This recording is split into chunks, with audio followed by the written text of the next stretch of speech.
এখন ঘড়িতে ভোর 3:30। আজকের আমাদের 2 জায়গা থেকে খাবারের অর্ডার এসেছিল। একটা গাড়ি চলে গেছিল কুটঘাটে প্রদীপ সংঘ ক্লাবে, সেখানে ছিল আজ ছোট্ট রিয়াসের শুভ জন্মদিন। শীতের আমেজ মানে পিকনিক, আর সেই পিকনিকের কাজের জন্য আমি আর আমার টিম চলে এসেছিলাম কেডি মল্লিক বাগান বাড়িতে।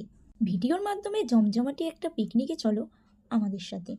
আজ এখানে ভিভো কোম্পানির সব মেম্বাররা মিলে পিকনিক করবে। এই নিয়ে 3 বছর আমরা ভিভো কোম্পানির সাথে কাজ করছি। প্রতি বছরের মতো এই বছরেও এই পিকনিকের খাবার দাবার অ্যারেঞ্জমেন্ট করার দায়িত্ব আমাদের হাতে তুলে দিয়েছিলেন প্রদীপদা।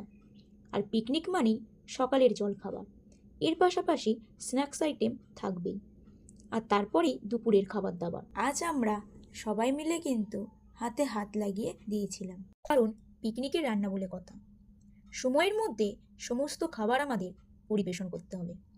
ভেজ পকোড়াগুলো সিঙ্গেল ফ্রাই করতে করতে পাশের কড়াইতে জলখাবারের লুচিগুলো গরম গরম ভাজা শুরু হয়ে গেল। আস্তে আস্তে গেস্টরাও আসা শুরু করলো, আর আমরাও গরম গরম লুচি পরিবেশন করে দিলাম। লুচির সাথে ছিল কাশ্মীরি আলুর দম আর মোয়া। জলখাবার খেয়ে দিয়ে উঠেই কিন্তু ছেলেদের টিম এর ক্রিকেট খেলা শুরু হয়ে গেল। ভীষণ মজা করেই সবাই কিন্তু ক্রিকেট খেলছিল।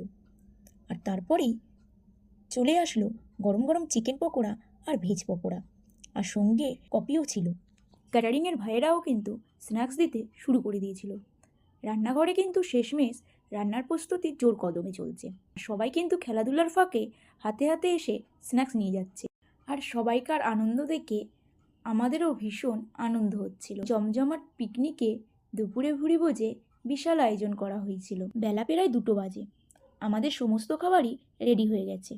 2:30 বাজতে বাজতে সবাই কিন্তু চলে এসেছিল, আর যারা যারা আসতে বাকি ছিল সবাইকে ডেকে নেওয়া হয়েছিল দুপুরে খাবারের জন্য। আজ দুপুরের খাবার দাবার শুরু হয়ে গেল। আজকের দুপুরের মেনু ছিল গরম গরম বাসমতি চালের ভাত, সঙ্গে ভেজ মুগ ডাল, ঝুরি আলু ভাজা, বাঁধাকপির চচ্চড়ি, কাতলা কালিয়া, আর সাথে ছিল চিকেন কষা। যারা যারা নিরামিষ খাবে তাদের জন্য ছিল পনির বাটার মশলা আর ফুলকপির রোস্ট। চাটনি আর পাঁপড়ের পরেই ছিল নলেন গুড়ের রসগোল্লা। শীতের আমেজে বাঙালির অন্যতম প্রিয় খাদ্য। দাদাকে জানাই অসংখ্য ধন্যবাদ আমাদের ওপর এতটা বিশ্বাস আর ভরসা রেখে কাজটি করাবার জন্য। আর পিকনিক টিমের সকল সদস্যকে জানাই অসংখ্য ধন্যবাদ। তাদের এত ভালো ব্যবহার আর সহযোগিতার জন্যই আমরা আজকের কাজটি খুব ভালোভাবে করতে পেরেছি। খাওয়া দাওয়া শেষ হতে হতেই বিকেল হয়ে গেল।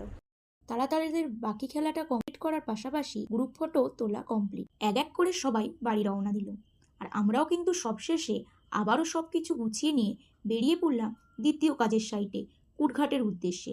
তোমরা ততক্ষণ পেজটা ফলো করে আমাদের পাশে থেকো।